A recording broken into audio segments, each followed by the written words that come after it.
I went west to the Tasmanian Tiger. I crossed all the primary forest there. I broke a shoulder. So I just crawled out of that gorge. It took me 3 days to get out of there. The bones will come back in his position by himself. I finished my expedition. I was nearly at the end of it. And I finished with make an immobilization with my left arm. And I was pushing the cart and finished like that. If one tree fell near me, I would not be able to run because there is too much vegetation. So when you are in those situations, you need to trust the universe. You need to trust that you are in the right spot. There is some spot in Australia in the desert, you're not supposed to be there. They always knew where I was. When they arrived, this little community, the traditional owner there, the boss, he tapped me on the shoulder and he said, "Good girl," because he knew that I went around and around. Because my mission in life is really clear for me. I'm this little bridge between human and nature. That was my calling. That's who I was. Hello. Hello, Sarah. How are you? Good. And you? I'm good. I'm good. It must be cold up there. Oh, look at that. Look. Oh, wow. That is beautiful. Yeah, it's like 9 o'clock in the morning and now it's like -10 now. Oh, wow. Is this Switzerland? Yeah, that's I live in I built a tiny house in a forest when I come back from my Tasmanian expedition. And it's really like in the middle of the forest. Look. Wow. Yeah. How far is it from the nearest town? It's near. It's nothing far. It's just, Switzerland is everything is near. It's not like Australia. And it's like 20 minutes, 30 minutes walk to get here. Huh. You said Tasmania trip, or what's the Tasmania thing you do? The Tasmanian expedition, you mean? Yeah, what's that? Ah, you didn't know that one. In 2017, I went through Tasmania, the west coast, from the south to the north, and was the quest to the Tasmanian Tiger, and I crossed all the primary forest there, and through the canopy in the middle of the forest. It's crazy horizontal bushes, and it's been a really crazy expedition. And then I was nearly at the end of it and I fall in a gorge and I broke a shoulder. Yeah. Yeah, that's a whole. Did you have to helicopter? Yeah, no, because the gorge was so deep. And then I was following the lips of the gorge, Yeah, I was in a crest. I was on the top of it, and then I saw there was this big gap, so I needed to go down in order to go up again, to go to the crest again. Yeah. And I was pissed off, and I was like, oh my god, that's gonna take me all day, and I was like, oh, I was not happy, and looking on the edge of the gorge, thinking I've got some ropes, I can do some abseiling and everything, and it's not stable enough, and I go further down, and then I did the thing again, and then that was so unstable that everything fall down. So all the trees and the earth, the fallen branches, and everything went down. I went through. It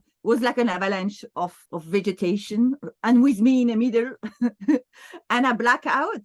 I just arrived at the end of in the middle of the gorge. I black out, and I just get conscious again. I was wet, and I was like, oh my god. And I look up, and there was this little triangle of light, and I was thinking, oh my god, my satellite phone on my tracker system is not going through that little hole there. And I crawl out of that gorge for 3 days with I could feel my left side was not working anymore. So I did what I do best, meaning it's one step after another.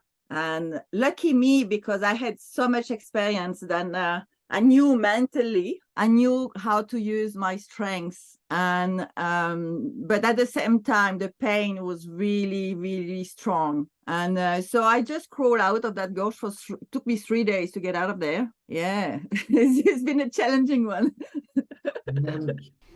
When you fell down, did you have your backpack or your equipment, or did you lose it?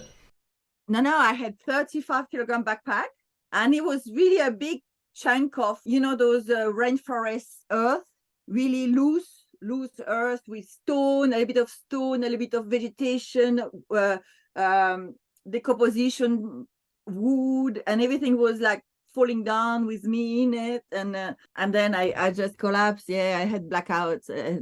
I think probably the shock, and then then I kind of stand up there. I was like, okay, I'm good, I'm okay, and my legs was functioning, everything. I was like, oh, what is this pain here? And the story is pretty long, but I went through, finally I managed to get out of that gorge to a clearing, because the chopper cannot land if it's not clear, if it's not, because Tasmania rainforest on the west coast is just canopy all the way. So I did, so finally a chopper came and rescued me, and I went to the emergency, the ER, and the doctor there said to me, oh, it's not broken. I said, no, it's not. It's probably dislocated shoulder, because the pain was really, really, really strong. And he said, but you're not, and he asked me, he was really shocked. They said, but you're not in pain. I said, no, I get used to the pain. And he said, oh my God. And I went through the X-ray thing and come back, and I had like, at the end of the shoulder, you've got like this ball, and then that was cut off net, really clear cut. The bones, he was here, and he couldn't believe that, doctor. And then I say, what we can do about it, I say, oh my God. He said to me something really lovely. He said to me, this is why I become a doctor, because nature is really well done. The bones will come back in his position by himself. And I said, no way. He said, you will see, but you have to lay down and not moving. And I say, okay, well, I can do that. And for 1 week, I lay down, I haven't moved. And then I came back to the hospital. I was in Burnie, in the middle of nowhere, in Tasmania. And he said, well done. Look, the bones get closer and closer. Anyway, 3 weeks later, the calcification starts. And I said to him, well, I'm off. I'm not staying here anymore. He said, what are you talking about? You need 6 weeks of immobilization. I said, no, I'm off. And I finished my expedition. I was nearly at the end of it. I bought a cart, a type of cart, and I finished my expedition with a cart. I changed my routes, and I finished with I make an immobilization with my left arm, and I was pushing the cart and finished like that. Yeah, that was amazing expedition, actually. Yeah. And beautiful Tasmania. And then you ended up in Hobart? Sorry? And then you ended up at Hobart, the bottom city of Tasmania. I start on the bottom. So Hobart was the location where I prepare everything. Yes. Then I went to the west side of Hobart. There is a western point there, and then I went through the forest. I didn't use trails, and I went through the forest. But some days, those forests, they are so dense. The vegetation is so crazy inside those forests. Some days I was doing 12 kilometers and doing 12 hours for 2 to 3 kilometers. Yeah, because there is a type of vegetation. It's endemic to Tasmania, which is the horizontal bushes, which is a type of tree who stand up for 2-3 years, then fall down. And then it's a lot of little branches growing. 2-3 years, those branches fall down, and then another one there, another one. And sometimes those walls of vegetation, and I needed to climb on the top to go around. I couldn't go through it. I needed to climb. And when you high up there and you're thinking, I hope one of those branches not, you're just like hanging there and think, I'm good. And it was a challenging physical challenge. Yeah. You're climbing on top of it with a 30 kilo pack. 35, yeah. 30, wow. Mm-hmm. But you have to remind yourself that I've been doing this for 25 years. Yeah. So lucky me, because that expedition tested all my knowledge and all my inner strengths and all my mental tools that I use during those expeditions. And if I would have done that expedition at the beginning of my my career of an explorer, it would have been a different outcome, I think.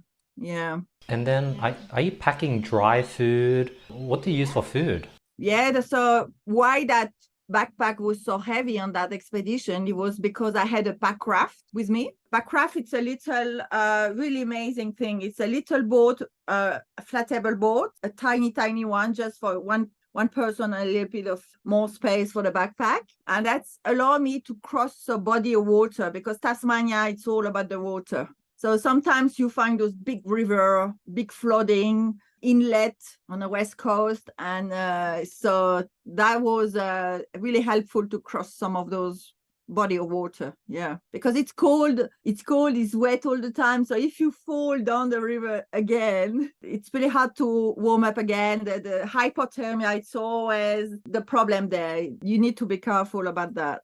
And then how did you deal with the weather and season? Because I know Tasmania, I just came from there. It's like 8 seasons in a day. That's what they say. It's hot, cold, windy. It just changes every hour. And that was the summertime. Yeah. That was the summertime, and that was crazy. Yeah, but on the west, it's really, the closest body of land, it's Antarctica there. So that crazy weather system, it's actually makes sense, because it's coming from Antarctica and just hit the northwest, southwest bottom there, this corner, and just affect all the coast there. That's why they've got this beautiful Tarkine forest and beautiful rainforest, because of that. How do you find, like right now, we started this call, I love how your energy is really, really high. You have this sort of vibrant energy. I'm naturally an introverted, so I like traveling, I like hiking on my own and hiking in silence or listening to music. So I'm naturally more lower energy. Are you naturally high energy, or what's your energy like, Sarah? No, I'm an introvert like you, actually. Yeah. I think I can do both. I can, I do big speaking events with 1,500 people in a room, and for 2 hours you need to be like good at what you're doing, to keep everybody like on point of the storytelling. It has to be good. And then I can go. I did a 3-year expedition alone, for example, from Siberia to Australia. So I can do both, because I think I master one thing I master over the years. It's to be able to see the beauty in little things. And this, like now we've got this beautiful sunrise there, and this kind of little thing, it just feed my soul, and I'm happy to see a bird. I'm happy to just be there with the elements, and it's just enough for me. So I never listen to music, for example. Never. Silence for me is the source of everything. So, for example, next week I need to go to Paris to sign a contract with my publishing house over there, and I go there for 2 days. And this city, it's never sleep, and it's noise everywhere. It's agitation. I've got dinner, I've got party, I've got all these things going on. But I can't do that. But I need my bubble. I need to go back here, and I need to be in my little environment and recharge from it. Yeah. It's just a balance in life. Then I finally find it, because it took me years to find that balance where my inner self, my water inside me, are quiet. It's not agitated. Everything with noise, it makes me agitated inside. So I need some really silent environment to be able to be centered, be clear, be one with myself, not looking for outside. Like when you say, let's go for a coffee, or I need a coffee, or I don't need all of those things anymore. I just need to just be quiet inside, feeling my center right. And when I'm like that, I can do whatever. I know I'm powerful. It's weird, when I'm sort of traveling, hiking out in nature, or on a holiday trip, I don't touch my phone. I have no cravings to go on social media, no cravings to go on YouTube or TikTok. But when I come back home, for some reason, I'm craving that dopamine. I'm craving the interaction. I'm fighting, I'm resisting against the phone, and it's so much more difficult. Yeah.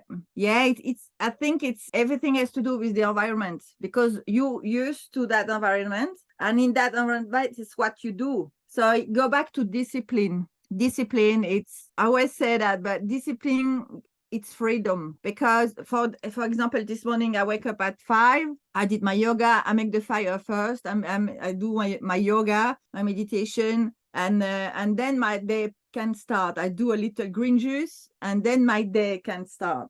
Before that, you can nothing happen, nothing. I don't touch my phone. This is what has to be done. And then I've got breakfast, check my phone, do a few things, and then I go walking with my dog. I do a big walk, big training walk with my dog. And then I start my day. It's around 9-10 o'clock by then. I've got an assistant and she said, she's full of energy. And she said, so where are we going to start in the morning? I say, well, I start at around 9 and 10. And I don't want you to start before that because that will stress me, to receive emails and things if I'm not ready. And she said, what? We're going to start at 9-10 o'clock. I say, yeah, that's the plan. You do whatever you want before, but this is my time. This is the most important time of the day. And I want you to do the same. Do your thing, fill you up, before starting working, because I think we forgot that most of the time. Sarah, one thing I struggle with is when I come back from a holiday trip, it takes me roughly around 30 days to kick back into discipline, kick back into the routine and all the good habits. Because I guess when I go on a holiday, I guess when you're on holiday, you're not doing, or on those expeditions, you're not doing green juice, you're not doing the yoga every morning. Do you transition back into discipline and routine, or does it take a bit? Is there any tricks? So now I just go back straight away. But it took me years to be able to get that. The secret, it's not letting your brain choice. You leave your little devil inside saying, oh yeah, I'm going to have breakfast before my workout, and because I'm quite hungry this morning. And no, this is workout time and this is not breakfast time. And another little trick could help you. It's to write in a piece of paper before you go to bed. You write first like a to-do list, and you write workout, read 3 pages, then breakfast, then meeting. And then you stick that piece of paper where you can actually see it properly. And then you don't think, you just do it. When I sort of get back to sort of civilization and work, now I'm 30 days in, I realize work is hard. It's not fun at times. You have to do things you don't enjoy. But that's sort of the beauty of life. You have to be disciplined. But every time I go traveling and I come back, when I go on a road trip, you feel like free. You feel like the purpose of life is to be happy and have freedom and not be restricted to a routine. And then I start second guessing if what I'm doing is my why, or if what I'm doing is the correct thing. That always happens when I come back from a holiday trip or like a road trip. I think it's a normal thing because we are human, after all. You need to be gentle with your soul. Everything is impermanence. So everything moves around us. We are aging by the second, and we're growing, and everything is moving. Nature is moving, and we are moving at the same time. It's like an evolution. And that's why it's difficult to keep focusing one thing, because what's real now in 2 hours could be different. This is what we sometimes don't understand, the beauty of that growing, the beauty of that. We are like a plant, like you just put a little bit of water. So when you go in vacation, you put a bit more water, and then you grow, and then you come back, and then just like, oh my God, that was so good. I grow, I all my senses get nourished, and my soul, and I'm happy, and now I need to do those things, and oh my God, and yeah, so it's the duality of life. It's just the beauty. Sometimes it's just all play and fun, and sometimes we've got things where we have to do things. But going back to what I said at the beginning, if you can see beauty in everything, in little moments, it's how you look at life. It's how you look at what, you've got fish behind you, I can see. Yeah. So, just like say hello to your fish, and talking to them a little bit. And it's just amazing, and just makes sense, It's kind of you link with life. You link with life. It's just like touching down and looking at another life and thinking, okay, we are alive. It's amazing. Another day in this amazing planet. It's all worth it. And let's do this. And then you just do your chore and your thing, and you go to bed, and you just do the checking again. You say, oh, I've done good today. oh, that was a bloody shit day, like like really that was a bad day. Tomorrow's gonna be better. And then you go to bed and you're okay with that. Be okay with the concept of life is just thousands of emotion per minute, and it's all normal, There is no such a thing as a strong, successful, driving person 100% of the time. No, we are full of that. We are full of up and down, and it just be human. It means being human. Now, in this humanity, if you can actually find few tricks to help you focus and be with a good resonance with yourself and your life and your life purpose, be one with that, it's make it easy because things make sense after a while. When I was in Tasmania, I did the Cradle Mountain hike to the sort of the top of Cradle Mountain. I went west of that. Okay. Full bush bashing, as they say. That's crazy. Yeah, and I saw some crazy area where you can feel that like the last human was like a long time ago. I could feel like I was disturbing the normal order, like that was wild. The birds was coming. There is not that many birds because under the canopy, it's really dark. So the birds that I saw, they were coming really close to check out what I was. And that was crazy beautiful. And then I get to place where the sun was hitting a big rock in a gorge. There is a lot of little gorge like that. And there was a big rock in the middle, and the sun was coming from the top, hitting that rock. And I thought, oh my God, yes, some sun, because it's been raining so all the time. And so I went on the top of that rock, I curled up, and I was in the sun like that. Oh my God, I feel so good. And then suddenly I hear some drums and some type of ceremony things, And this has happened sometimes where you get to a place where Aboriginal people have done ceremony before. And we call that the memory of location. Sacred place got a memory. And if you are tuned with nature, you're able to hear the remaining noise and the remaining things of those places. That's why Aboriginal people, when they say this is a sacred place, do not go there, because those places still, they've got an energy and they still resonate with nature without them being there. So I had this moment like, oh my God, I'm not in the right spot. I need to move now. That's not my spot. This is not the right place to be. I need to really honor this place and get out of there as soon as possible, because those places belong to the owner of those places, the Aboriginal people. That's why we don't understand really much the Aboriginal people those days, because we haven't been in nature enough to understand the link between all that magical world and nature and us also. That's one part of the problem. So I was recently in Tasmania. I was doing a road trip around the island. I was on this hike. I was listening to a podcast, and they were talking about God and the universe. And like something clicked on that hike where I paused the podcast, I put my earphones in my phone, and I was like, universe, I'm ready to listen. I'm ready to hear, like, put me in the parallel universe where you give you the most challenging, epic, awesome life. I'm ready to listen. I started just listening to whether it's, I don't know, the God, universe, the voice from within, listening to myself. And it was sort of telling, Andy, you should try walk with your, head up. Don't look down all the time. Here's a beautiful view. Sit down, take it in for 60 seconds. There's this big tree. You should go up and put your hand on it, feel it, and thank it. So I was just listening to these instructions, and that was the huge, like a big takeaway that I took from that trip. Yeah, I don't know. I just wanted to share that because that was something new to me.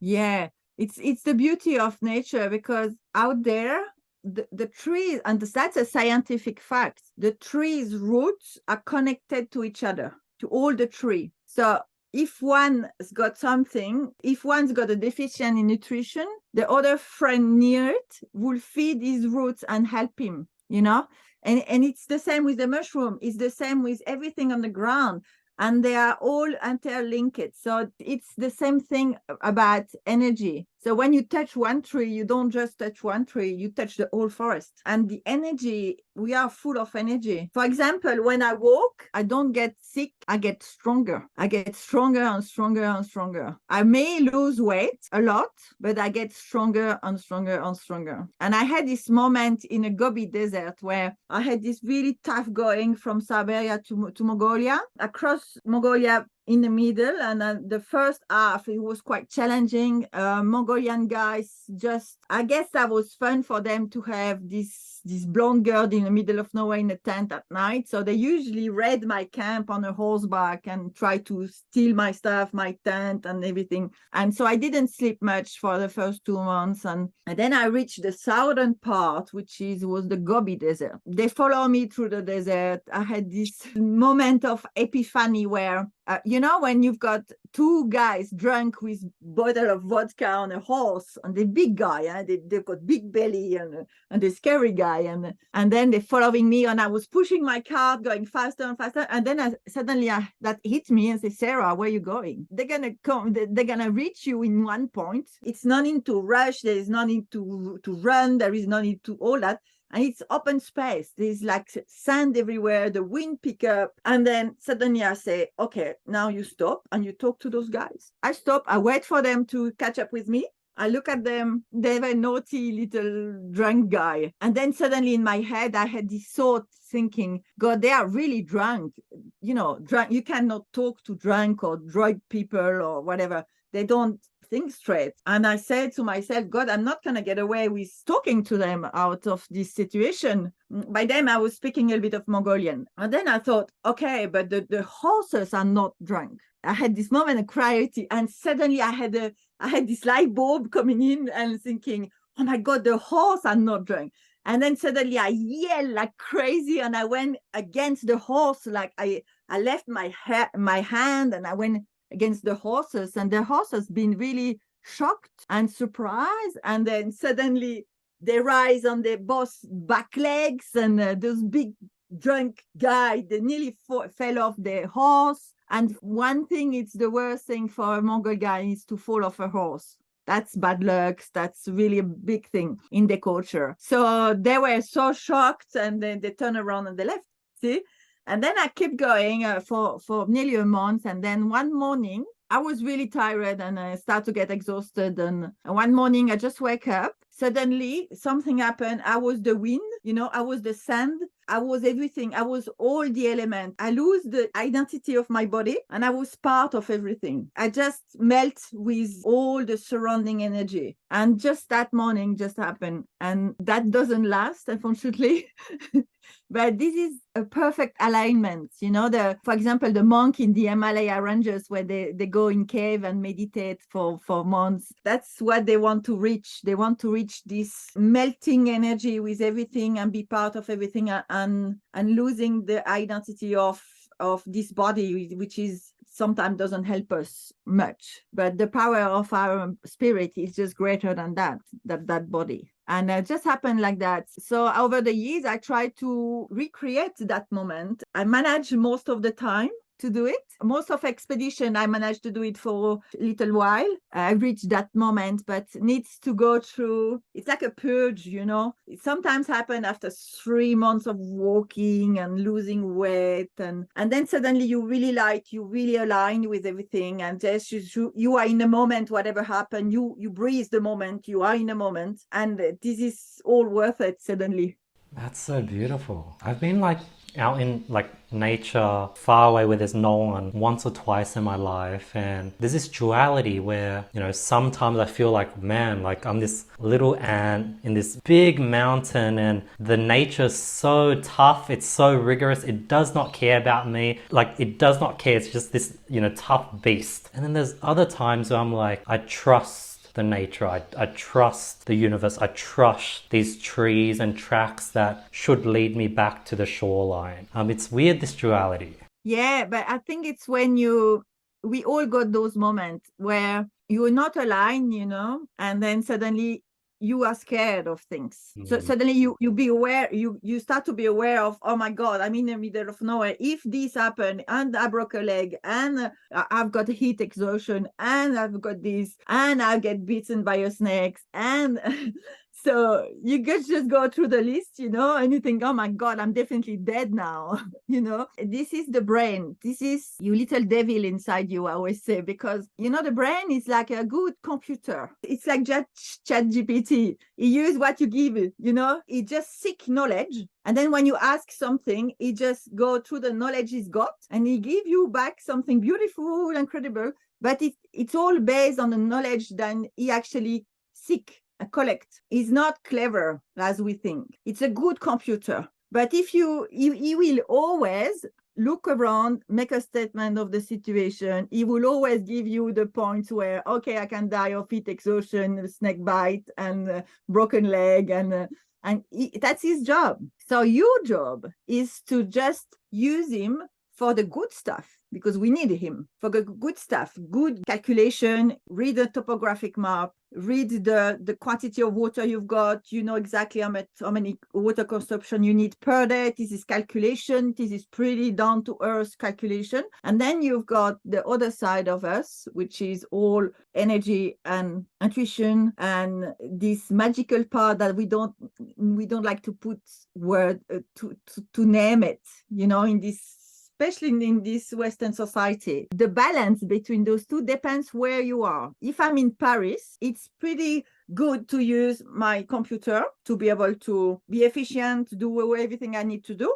But if I decide to go hiking for 3 months in a Tasmanian primary forest, I better be intuitive. And so I just remind me an experience in that forest where, the trees are so old inside that forest that sometimes they fall down because they're old. And the roots, they don't have deep roots. They've got superficial roots, some of them. Inside the forest, it's really dark and it's really dense. So when one of those trees fall down, that took half of the area with them.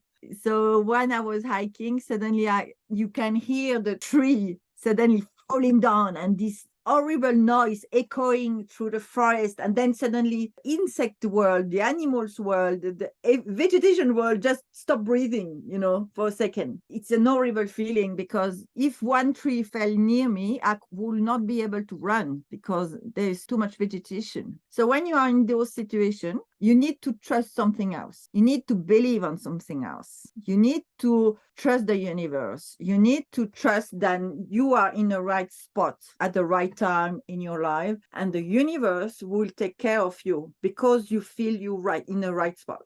And you are worth it. And you've done your job. You are bringing something to the table as a human inside the human world. That's the thing. You need to bring something in the table for this humanity to grow faster. And if you do that, you will be protected by something that we don't know. We cannot put words in it. How about when you're sort of in a sticky situation where you're not too sure where to go, what to do, what the solution is? Do you pray to God? Do you pray to the universe? Do you listen to yourself? Do you try to listen to nature? Which one of these things do you subconsciously start doing, you think? None of it. I sleep. Oh. So when I've got a crazy situation, I'm stuck in some area and I cannot see a really happy ending here. Like this is a river, this is like the trees falling here, this is non-stop raining. So I stop, I put my tent, I set up my camp, and I sleep. And if I can afford that, of course. And after that, in the morning, that's a really good mental trick. In the morning, everything is more clear. Or even if you just take a nap, when you wake up, your brain doesn't work the same. The brain works in a moment with what it brings. It do an assessment of the situation in a minute. So if you go through a really dark phase of your life, of your situation, we can have drama in our lives like we don't. For example, my mom died suddenly early 2023. Just 24 hours later, she was dead. She was in really healthy condition, and then she was dead. So when things like that happen, which is really traumatizing, the only thing you can do is just regroup, sleep, and then that gets better. So when I've got a tricky situation, I always take a nap, sleep. Even if I left the camp like 10 minutes ago, I build everything again. I go inside my warm sleeping bag. This is my safe bubble. I sleep and then wake up, and then I make a tea. The tea in my life, it's everything. So why? Because the gesture, the gesture that I use to make a tea. So I build a little fire, or depends which expedition, or I've got a fuel stove. So those gesture, those movements, I've done it thousands of times, the same movement. And my brain knows how to do that. So I call that a diversion. So by doing this, it just make a diversion of your brain going nuts, when your brain start to go in a dark spot. So your brain doesn't go in a dark spot because he's busy doing this, and he knows how to doing this. And it just, by making those familiar movements, he feel better already, but you don't know that, It's just like a same circuit again, same circuit. He knows how to do this circuit. So he say, okay, cool, I know how to do that. And he's happy to do it. So you do the thing, and then you drink the tea. And by the time you drink the tea, it just become a magical moment, because your tea, it's just nourish your soul. And then you're ready to take on the tough question, the tough decision. Suddenly things get clear. So you need to find in your life, what is your tea moment? Maybe it's just go to see your fish, talk to your fish, give them food.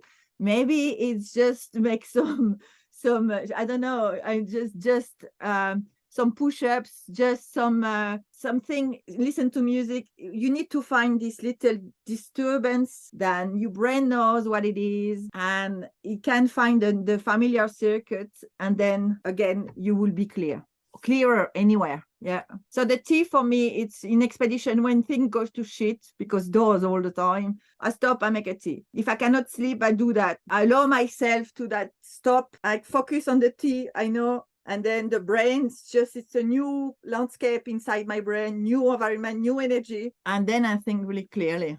One thing that has been recently sort of scaring me, so I watched this documentary by this kid named Daniel, where similar to me, he traveled the world, he explored, saw so many different things, had an amazing life. I know I'm strong, I know that I can survive in most circumstances, and I feel like I have control, over my life. But then in that documentary, he got cancer at 29, and he tried to be positive. He went through chemo, couldn't beat it, then sort of tried having like a healthy lifestyle, really tricked his brain and was like, I do not have cancer. And he sort of died a year later, and stuff like that scare me. And then, you hear stories about tap water, vaccines, processed foods, all these different things that can sort of make you sick. And I'm like, I can have the most amazing life possible, and then I could get diagnosed with cancer tomorrow. And also you can also not be diagnosed with cancer tomorrow. That's true. It's all about energy. So if you see this guy, I don't remember his name now, where he gets diagnosed with stage 4 cancer, and his dream, he was a big entrepreneur, and his dream was to do some open water race, swimming. I don't remember his name now. And he said, okay, my dream, it was that. I never focused on my dream. Now, fuck all. I don't want to hear any chemo, anything. That's going to be maybe 2 months or 3 months, then I'm going to leave, not even that. So now I'm going to do what I want. And what he wants, he was just to swim in open water. So he went on a trip, every little tiny lake he met, every little inlet, every sea, every little body of water. He just felt so good just to jump in, even if it's cold. It was cold, tough condition most of the time. And he just went swimming, and he put his wetsuit on, and he went swimming and more swimming and more swimming. And then I don't remember how long his trip was, but he came back, he went to see the doctor, he had no cancer left. So life, it's a little bit like that, where if you do not do your job, your human job, not your your day job, your calling. So my theory is we all got a calling written inside our heart, a mission, if you want. And if you do not listen to that mission, and if you do not follow that mission, life will slap you in the face and say, hey, you're not in the right spot there. This is not the side track that I've got for you. The track you have to follow is in front of you, and you know which one it is, and you better go there. And if you're not there, life will do things to make you walk in the track you're supposed to walk. And I think like every time I go a little bit sideways, I do not follow my calling at 100%. I receive this little slap on the face, Now I can recognize them and say, okay, Sarah, okay, I've done it again. Now I know exactly what I have to do. I need to do this. And I'm back on track, and I do again what's actually changed, because my mission in life is really clear for me. I'm this little bridge between human and nature. And sometimes I cross the bridge, I'm in nature, full on. And sometimes I come back in with the human, my fellow human, and I do my job. I do what I have to do. I do speaking engagement. I write books. I hate to write books. I'm at the moment writing my 10th book, because books are magical. Books are really a magical, everything inside, it's inside books. Books got energies, got tricks, got clue for people, if you read a book and you've got one click in your brain thinking, oh my God, yes, she's right. That's happened to me the same way, but I didn't recognize the fact at the moment what it did happen to me. So books are really, really important. So I still go through this torturous time where I write books, because this is my job. This is the seed that I plant in this planet. It has to be done. And if it's books, well, it's going to be books, I'd rather go walking than spending my time in the front of my computer for months and months, But no, this is my job. How did you get that clarity on that's your mission in your DNA? It's easy to want to go on hikes every day and do that for the rest of your life, but you have to write books. It's tough, but you also know that's what you have to do. That's what the universe wants you to do. How do you know that for sure? How do you listen and be like, the universe wants me to do this difficult thing and it's hard, but I have to do it, versus the universe doesn't want me to do this because this is bad? Yeah, really good question. And I think I've been lucky in my life at the beginning, because it has everything to do with your childhood. So the beginning from 1 to 7, that's where you kind of become the person you will be all the rest of your life. My mom, she was a really, really, really, really intuitive person. And I was a wild kid. So I was wild. I had a strong character, a strong mindset. And, one of those kids, when you say no, get crazy. That was one of those. And so she noticed that really early on, and she never said no to me. She will always say, Sarah, you want to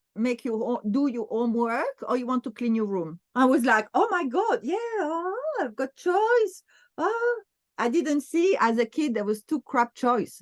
In my mind, the kids, it doesn't make the difference. I just had choice. And that was, for me, that actually built my strengths inside me, and my self-worth and my self-knowledge, and I start to know myself really early on in my life because of my mom. She's been so clever. I come from a big family. So you could be mixed with all the rest of the problem of the family, the logistic, all of that. But no, she didn't do that. She treated us the same way, my brothers. And we just grew up like that. A lot of freedom and a lot of choices we could make. And one day, I was, I think, 6 or 7 years old. I think it was 6. They couldn't find me. I was not in my room, not in my bed. And so I left. I took my backpack, a little backpack with my dog, on a hike to, I come from the countryside in another side of Switzerland called the Jura. And it's a beautiful area, green and everything. And I went in a cave,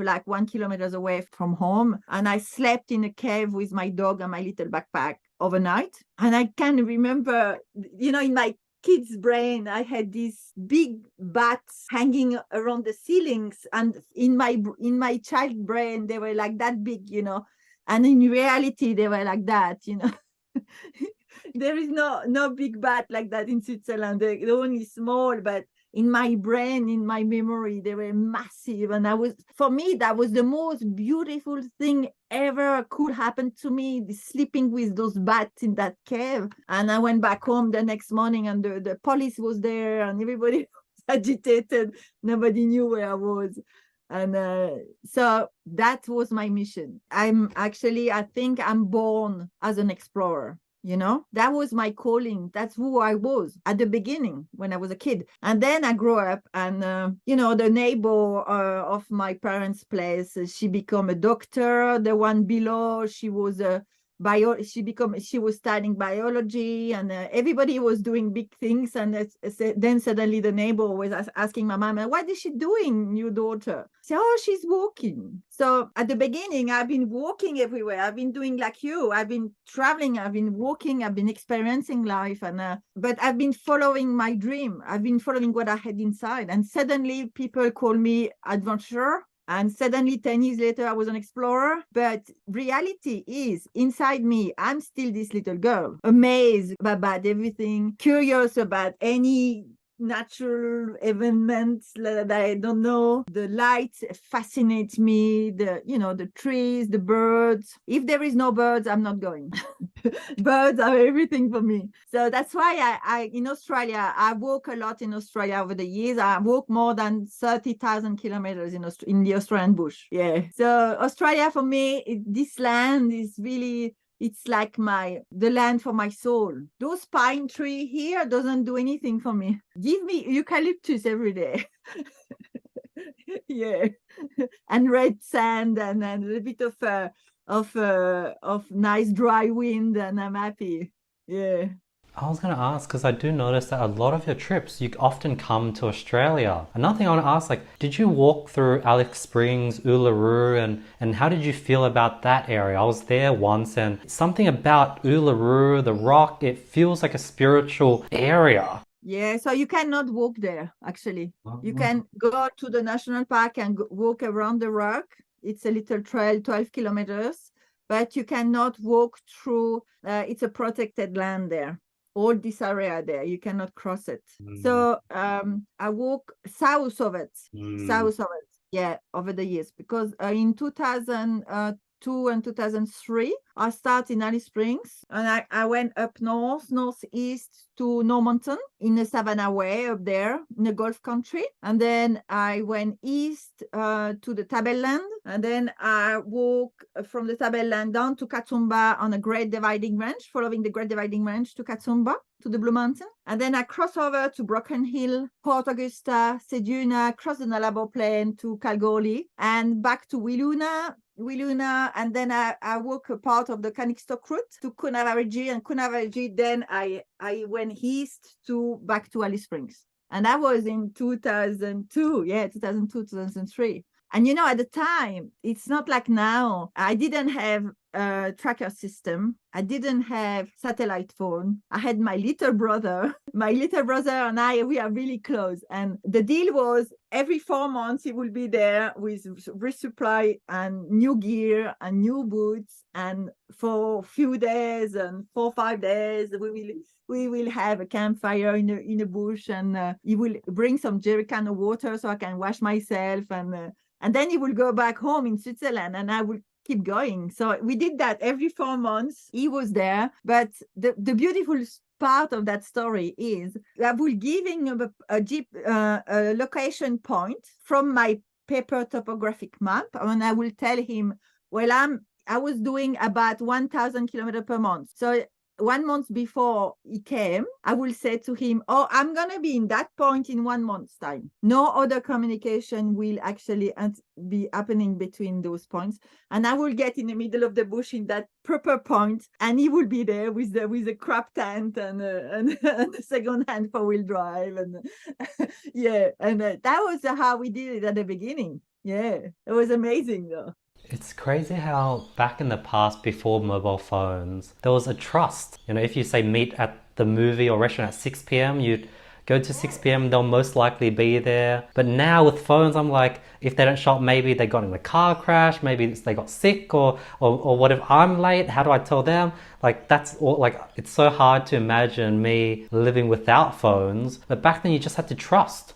Yeah, and that was another, I think it was less stressful, but also we were doing less things. So, for example, for me now, my assistant is not in the same location than me. She comes on location 2 times a week, and the rest she works from home. So this is possible because of technology. See, before I would have a landline and I will have an assistant with an office hour. I will have an office, and things actually book really slower. Everything was slower, but work really well. But was everything slower? I think those days we do so much thing. It's so concentrate. That's what I think. It's not that good for human because we get stressed, and the stress is really not a good factor for our lives. And the stress is building up, and that's why, go back to what you were saying, you start to be scared of about everything. We start to be afraid about everything possible, and fear is start to be happening when you are not centered and when you don't know yourself.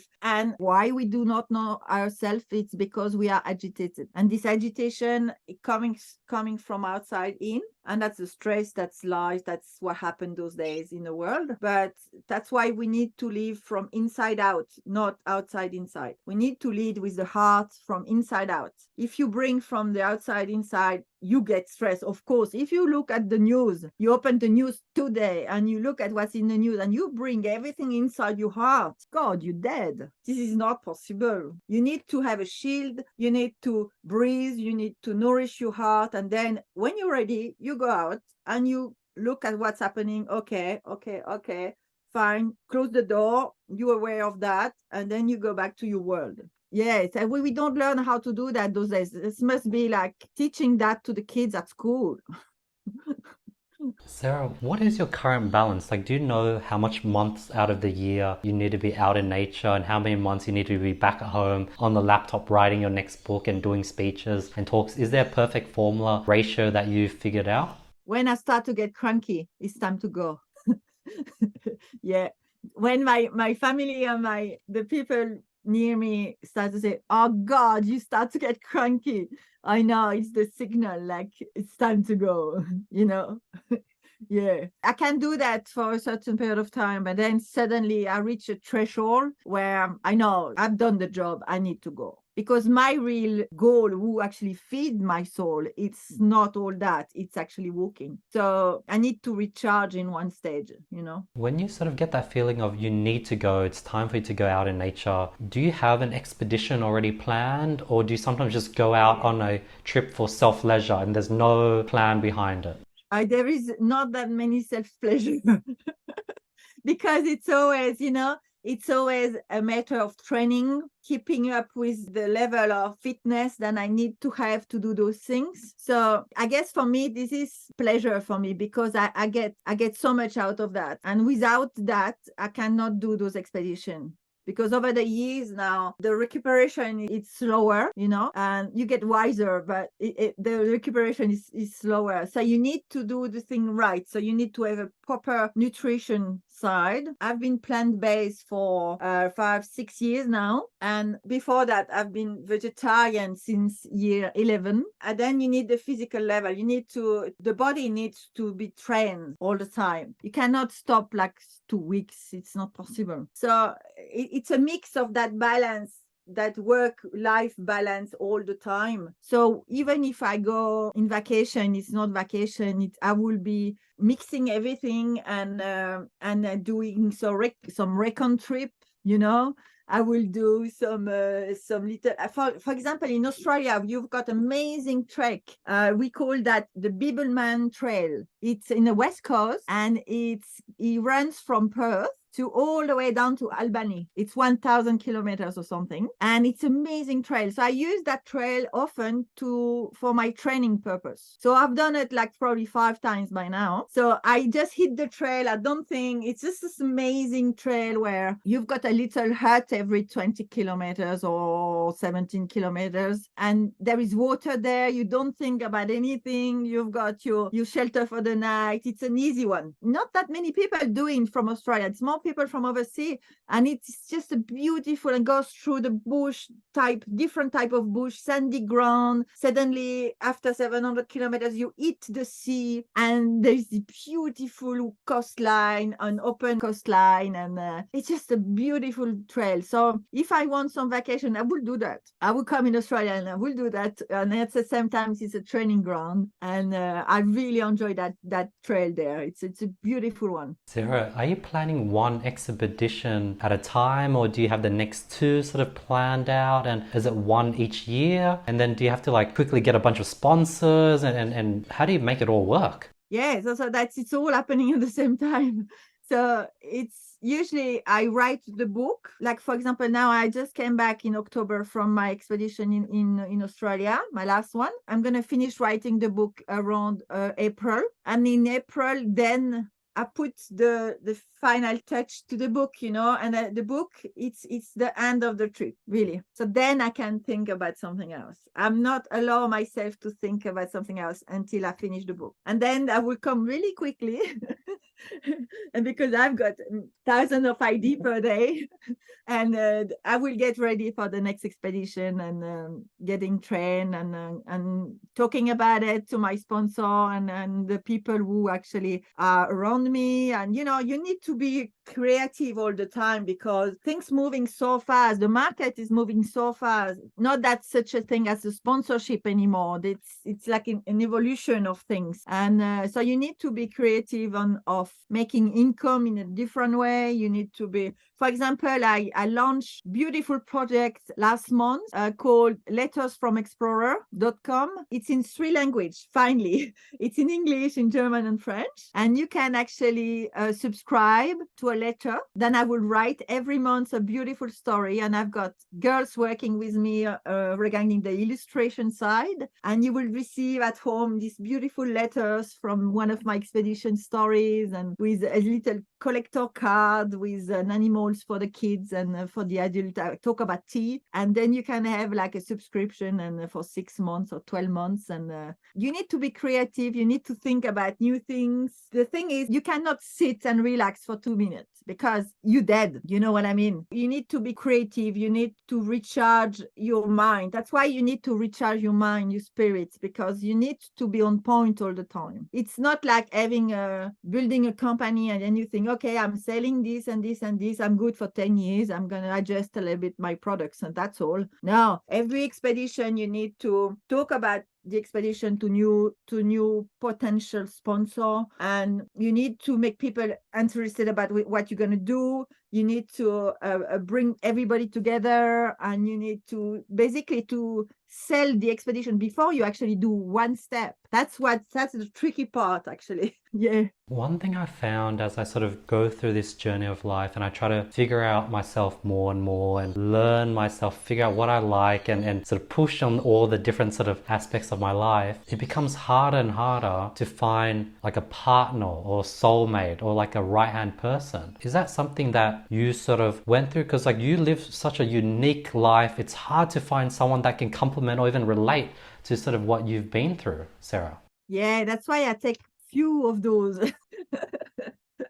No, but it's a really good question, because it's quite complicated to find, as you say, what we call a soulmate, because that soulmate, the question is, what's going to happen? Is going to complement you, or is going to tie you down, or is going to change your way? And has to be a beautiful partnership. If you do not have a beautiful partnership, that will be putting you off course of your mission. This is what's tricky. So you've got a mission, your partner's got a mission. Are you two mission can actually melt together and be a beautiful, powerful partnership? If it doesn't do that, it's not worth it. It's not. So you need to find this. When you add up that partner of yours, when you add up the partner, you need to be more powerful together. You light plus his light has to be a beautiful, bright thing. If it's not beautiful and bright, no, don't bother. You lose time. I agree. Sarah, are there any sort of dream expeditions that you're planning or you eventually want to do? I know the recent one, I remember I was watching a TEDx of how you really wanted to do Northern Australia and you went down to the middle and that was one of your dream expeditions. Are there still many, many more dream expeditions that you want to do? Yeah, I've got one, but it's a tricky one. It's a Sokrota Island in Yemen. And Sokrota Island, it's the island of the fire tree. They've got this crazy, beautiful tree. It looked prehistorical tree. It's just a crazy, beautiful landscape. And you know, I love the baobab trees. I love this kind of, it's the same like in Tasmania, in those remote valley where I walk, where suddenly I felt like, oh my God, dinosaurs could actually walk here, you know, like like you felt it. It's a weird ancient land, and that's why I really love that. And Sokrota Island is one of those places, but it's in Yemen, and it's they've got the war there at the moment. ISIS is there, and it's complicated part of the world at the moment. But passion is my strong suit. I will get there one day.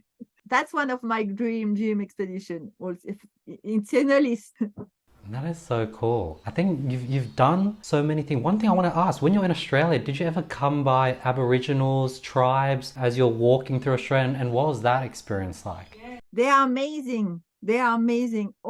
Every time I have many encounter over the years with them. Every single meeting, it was amazing thing happening every time. And because there is one reason also, I think, because I always listen to them. So for example, if they say to me, here we've got a secret land, do not go there, somebody died like 10 years ago, we don't want you to go there, I will actually walk 200 kilometers around that spot to not go straight and to actually honor the sacred land. There is some spot in Australia in the desert, you're not supposed to be there. So this is the owner of the place. So you listen to the owner of the place and you do not go where they say don't go. So I always walk around, and most of the time I do a lot of detour to not go in the wrong spot. And for some reason that I don't know, they always knew where I walked. And when they arrived, that was in 2002, when they arrived in this little community, and the traditional owner there, the boss, he come to me and he tapped me on the shoulder and he said, good girl, because he knew that I went around and around, you know, like, yeah, he's a good girl. And with this little smile, that's all has to be said, you know. For me, they are such amazing people. They actually capture, they breathe, and they live through their history. Some of them still today, they live as close as nature than we're supposed to live like that. All of us in this planet, all of the tribes today in all the world, they've got this deeper understanding of this link between the universe, our human experience, and the land. And we never listen to them. I don't know why, because they really got the clue. They've got the clue about most of our worries today. They've got the clue. They've got this spiritual link with Mother Nature that we lost. One thing that I really love about them, it's really the sense of humor. You know, everything it's made for a good laugh. Everything, you know. Years ago, I was doing my first expedition in Australia. Arrived in this community, and this guy looked at me and he said, "Oh, you look like a bird." And I was like, oh, I was so proud of myself, you know, thinking, oh my God, I look like a bird. I'm so happy about this. And he said, yeah, you look like a jaribou, you know. A jaribou, it's a really, really long bird, ugly, long bird with long legs, with a really big beak. You know, like big and long legs, and it's like a prehistoric bird. And I was like, oh my God. And so they've got this sense of humor, and I really love that. Everything has to be laughable in one stage, you know. If we take ourselves too seriously, that's go back to the ancient time where they say most of the religion today, like, you know, the Buddhist and all that, we need to be able to look at ourselves from outside, because ourself is the ego. And if we take ourselves too seriously, we nourish the ego all the time and we become egocentric. But if you're able to get outside of yourself and looking at the thing and thinking, yeah, no, sometimes I say, oh, Sarah Marquis, explorer, really, can you not do better than this? Really, when I fell in a river or where I miss a point of something, I'm always like talking to myself, thinking, oh my God, can you not do better than this? Really? And it has to be a distance between who you are, who you think you are, and who you are really. And has to be light, has to be, don't take yourself too seriously. You're not better than anybody. We are just human beings in this planet trying to do our best. That's all. Sarah, are there any things that you would recommend to people if they want to learn how to tap into that oneness state, sort of, one with nature, really feel how everything in the world is connected and get to that present state? Like, is it through meditation? Is it through going on hikes? Is it through silent retreats? How do people get closer to that tribal sort of state of mind? It's a tricky question because it takes time. That's the thing. But I think the shortcut will be to be exposed to nature as much as you can in a regular basis. It's amazing things to be able to do a retreat. Of course it is. But what's really most important, it's in a regular basis, you are exposed to nature. So if you are living in a city, you've got a break, take 1 hour break, go in a park, get barefoot in a park and breathe and eat your sandwich there, barefoot, lay down, breathe, look at the birds, and go back inside your office and work. You need to be exposed to nature because nature, it's like recharging your phone. It's the plug. Nature, it's just plugging like you plug energy to your phone. Nature is the source of energy for us because we are from nature. That's why we don't understand. That's why when I do crazy expedition for months and years, I don't get sick. I get stronger. I get powerful. I get everything. I'm like superwoman out there. It's not because I'm good. It's not because I'm trained so much. It's just because I plug to the earth and I'm one with nature. That's the only reason. And if I can do that, you can do that. Everybody can do it. I'm not different than you. We all the same. It's just a matter of being exposed to nature. And also, by being exposed to nature, we will understand nature a little bit more. And we will understand human a little bit more. And all's going to be okay.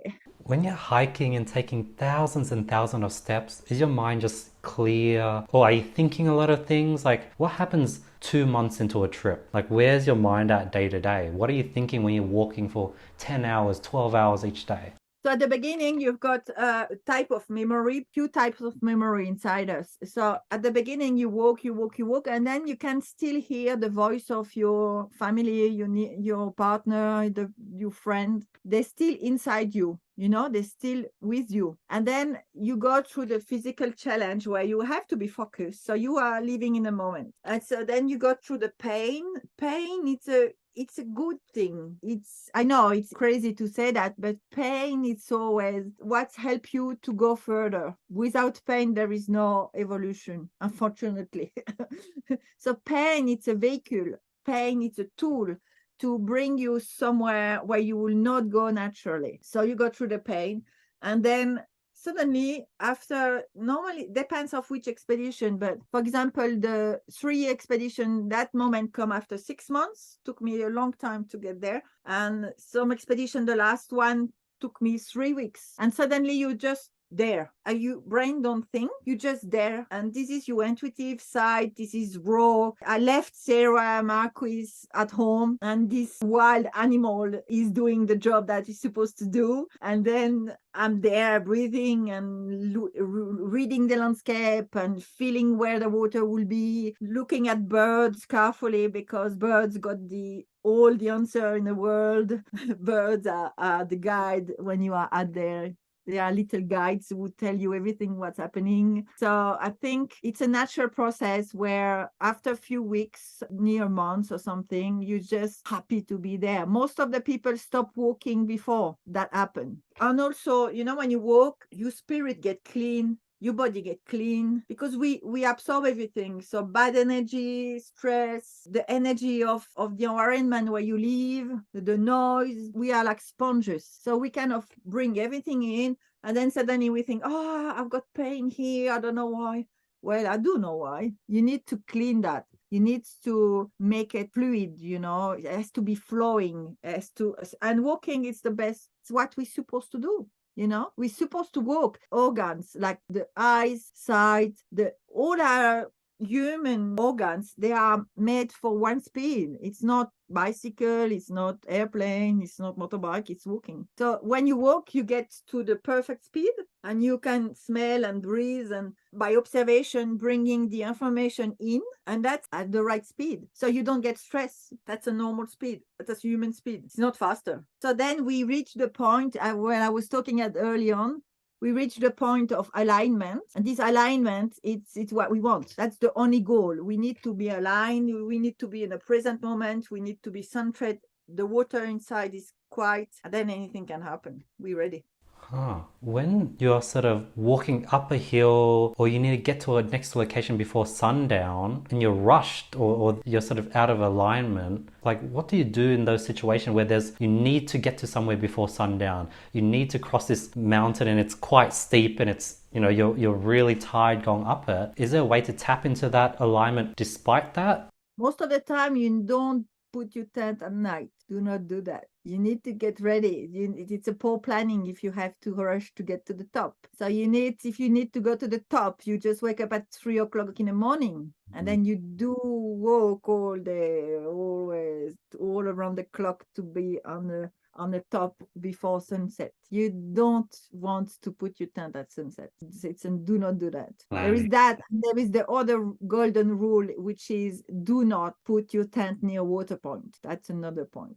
Never. Because the water can rise, the water can just appear, the water can do whatever they want. And also it's always a water point for animals. So you're stealing water, you make a disturbance in the environment for the other animals who actually, that's the only water points mostly in Australia. When you've got a water point, it's normally the only water point in kilometers and kilometers around. The animals, if you camp near a water point, they will not come, and who knows what's gonna happen to them if they don't drink that night, So you need to respect the natural order, and you need to be able to read that, and times and connection with the land help you to do that.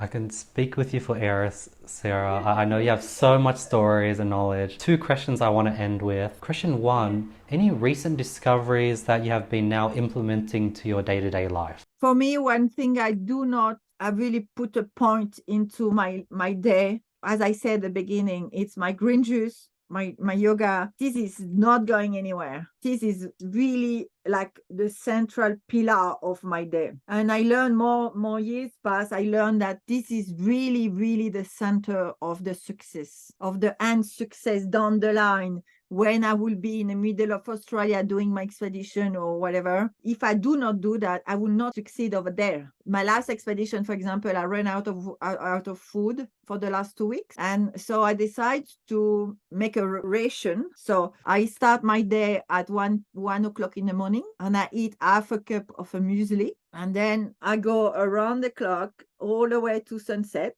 again. And I had half a cup of quinoa at night. And that was at the end of my expedition. And that just happened to be at the beginning of the sand dune of the Gibson Desert, which is a big, massive red sand dune. So you make 2 steps and 1 back, 2 steps and 1 back. When you do those moments where you're already in a tough physical spot, and then let's say, oh yeah, we take the food out. Okay. And then, oh yeah, now we add up some, it's like a video game. We add up some dunes. Oh, what's she going to do now? So when those tough moments arrive, if you've got the discipline and then you've been implementing in your everyday life, it's easy busy. It's just like you just do it, factually do it, and one day after another. And most of the time, it's just 1 step at a time. So this mental deconstruction of the thing help you to actually reach the end of the day. So the discipline, I will say, to answer your question, the discipline of this pillar at the beginning of my day, it's really, really crucial for me. I will not, for any reason, not do it. That makes so much sense. I guess the last question, I probably know the answers. What's your main focus, main sort of goal for the next 6 months? I guess it's finishing off your book. Yeah, I've got many projects going on, new projects, and my assistants change over the years, but they used to say to me, please, Sarah, don't go to the bathroom because every time I was coming back from the bathroom, I will have a new ID. So I've got those amazing, crazy ideas all the time. So we working on few of them at the moment. Yeah, so I always make it fun and make it new. We'll see. I can tell you that in 6 months. But Yeah. I always got new project because at the heart of things, I'm an entrepreneur, you know. This is the spirit of taking risk is in me. So it's always the mirror of what I'm doing. So in expedition, but in real life also. It's what I do. I take risks and I play hard and in that field, and it's just yeah, I love it because when you don't need much, you know how you can only succeed, you know. Sarah, where can people find more of you, get your books, stay up to date on all these new ideas and projects? What's the best place for people to find out all about these things, Sarah? Probably my website, which is sarahmarquis.com. So, and then on the front page, I always update what's going on and what's happened and what's going to be next also. And yeah, so and also Instagram is a cool way. I like to use Instagram. It's a fun tool for me. It's more easy than any other tool for me. And explorer_Sarah Marquis. We'll link everything below and we'll pop it up on the screen. But yeah, thank you so much, Sarah. I really loved this chat. I wasn't expecting it to be really, you're so wise, spiritual. I learned so many things just chatting with you today, and just hearing you just sort of listen to the Aboriginal sort of elders and walk all around. That shows how egoless you are. You put the ego to the side and you have this bright energy and you're so strong. So I loved connecting with you today, and this was a beautiful conversation for me. Thank you. Thank you to you, because I think when you pop up in my Instagram, I said to my assistant, could you check that guy? He looks cool. This project is cool. And also I want to say something. You did your work. Not everybody does that. You did the work, and I said to Sonia, my assistant, let's connect with him. I want to do something with him. Yeah. So I'm happy to be here today with you. Thank you, Sarah. I have to give a bit of credit to my assistant. She helps me with the research. I can't take all the credit, but thank you very much. Thanks for everything. Anyway, good luck to you for the future. Thank you so much, Sarah. Guys, if you made it this far into the podcast, thank you so much for your time. Please let me know your thoughts. If you guys have any questions whatsoever, please message me on Instagram. Let me know your thoughts on the episode. This was another episode of the podcast. I'll see you guys next week. Peace.